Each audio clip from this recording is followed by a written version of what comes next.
Assalamualaikum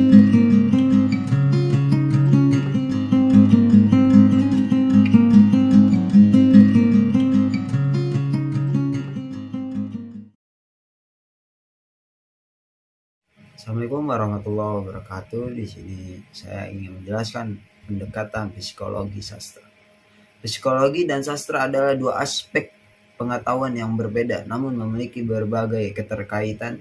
Sebelum kita masuk pada pemahaman psikologi sastra, ada baiknya dipahami terlebih dahulu maksud dari masing-masing kata di atas.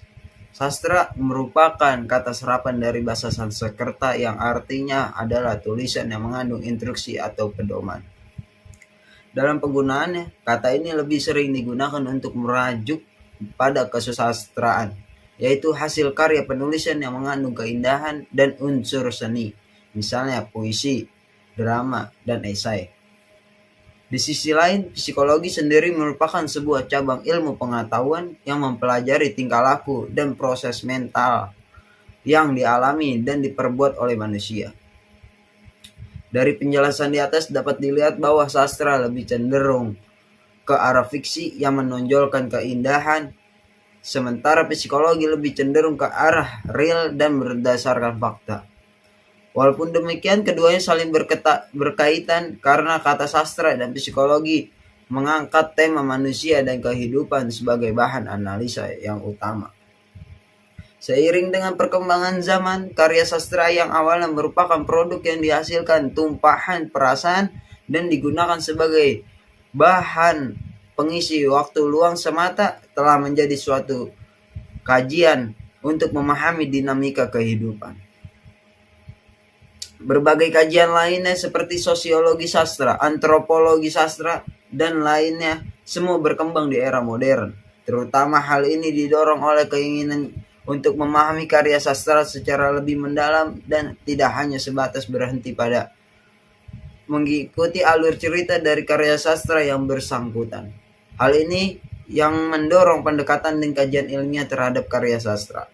Sastra dalam perspektif psikologi. Psikologi sastra melakukan kajian sastra dengan memandang karya sastra sebagai kegiatan kejiwaan, baik dari sang penulis maupun para pembacanya. Karya sastra terutama yang berbentuk prosa seperti cerpen, drama, dan novel pasti selalu menampilkan kisah tokoh-tokoh dalam menjalani kehidupan mereka. Dalam menulis karyanya, para pengarang pasti menghadirkan tokoh dengan karakter dan perilaku yang unik untuk menambah daya tarik pada cerita yang dituliskannya. Aspek inilah yang diangkat oleh psikologi sastra sebagai bahan kajian, terutama mengenai latar belakang, tindakan, dan pikiran dari para tokoh dalam karya sastra terkait. Pendapat para ahli tentang psikologi sastra. Menurut Endaswara, psikologi sastra adalah kajian sastra yang memandang karya sebagai aktivitas kejiwaan. Pengarang akan menggunakan cipta, rasa, dan karya dalam berkarya. Karya sastra yang dipandang sebagai fenomena psikologis akan menampilkan aspek-aspek kejiwaan melalui tokoh-tokoh jika kebetulan teks berupa drama maupun prosa. Menurut Rohan, psikologi sastra akan ditopang oleh 3 pendekatan sekaligus. Yang pertama, pendekatan tekstual yang mengkaji aspek psikologi tokoh dalam karya sastra. Yang kedua, pendekatan reseptif pragmatik yang mengkaji aspek psikologi pembaca sebagai penikmat karya sastra yang terbentuk dari pengaruh karya yang dibacanya, serta proses resepsi pembaca dalam menikmati karya sastra. Yang ketiga terakhir, melakukan pendekatan ekspresif yang mengkaji aspek psikologi sang penulis ketika melakukan kreatif yang terproyeksi lewat karyanya, baik penulis sebagai pribadi maupun wakil masyarakat ya. Konsep dasar dan kriteria psikologi sastra. Di dalam pelaksanaan pendekatan psikologis dalam kajian sastra ialah memahami aspek-aspek kejiwaan yang terdapat sebuah tulisan. Secara hakiki, karya sastra memberikan cara untuk memahami perubahan, kontradiksi, dan berbagai penyimpangan dalam masyarakat, terutama dalam kaitannya dengan kondisi kejiwaan. Welek dan Warren menyebut ada 2 macam analisa psikologi, yaitu analisa psikologi yang hanya berhubungan dengan pengarang dan studi psikologi dalam kaitannya dengan inspirasi dan ilham. Dalam penelitian yang dilakukan, psikologi sastra lebih memperhatikan hal kedua karena membahas psikologi dalam hubungannya dengan aspek kejiwaan dari tokoh-tokoh dalam karya sastra tersebut. Sehubungan dengan pengertian tersebut, maka penelitian psikologi sastra dapat ditempuh dengan dua cara. Pertama, dengan menggunakan pemahaman terhadap hukum-hukum psikologi yang lalu diaplikasikan sebagai metode analisa terhadap sebuah karya sastra. Sementara itu cara kedua dengan menetapkan karya sastra yang akan digunakan sebagai objek penelitian, lalu baru menetapkan hukum-hukum psikologi yang relevan dan menganalisa. Menurut Endaswara, psikoanalisis merupakan istilah khusus yang digunakan dalam psikologi sastra. Psikoanalisis sendiri pertama kali diungkapkan oleh Sigmund Freud, psikologi terkemuka kelahiran Moravia, Australia. Dalam penelitian terhadap karya sastra dengan metode psikologi, psikoanalisis merupakan hal yang banyak digunakan karena psikoanalisis sendiri mencakup pemahaman yang sangat luas.